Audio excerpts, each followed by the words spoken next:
শিক্ষার্থী বন্ধুরা, তোমাদেরকে আমি দৃষ্টি আকর্ষণ করছি।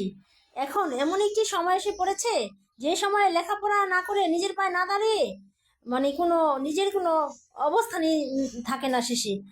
দেখা গেছে কাউকে যদি জীবনসঙ্গী হিসেবে করে নাও, তারপর সে চেঞ্জ হয়ে যেতে পারে, তারপর তোমার জন্য রিস্কি হয়ে যায় না। লেখাপড়া জীবনটা হলো টার্নিং পয়েন্ট অফ লাইফ, মানে জীবনের মোড় ঘোরানোর সময়।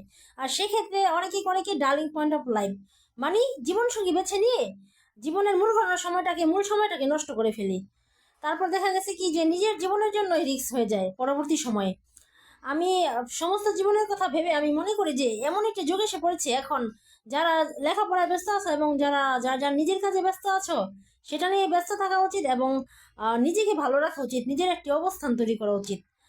কারো উপরে ভরসা করে মানে জীবনসঙ্গী হিসেবে কাউকে বেছে নেওয়া এই যুগে একটা উচিত নয়। কারণ দেখা গেছে যে পরবর্তী সময়ে চেঞ্জ হয়ে যায় মানুষ, মানুষ চেঞ্জ হতে সময় লাগে না।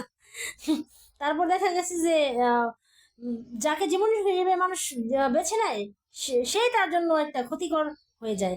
সেক্ষেত্রে আমি মনে করি যে লেখাপড়ার জীবনটা টার্নিং পয়েন্ট অফ লাইফ, জীবনে মূল ঘোরানোর সময়।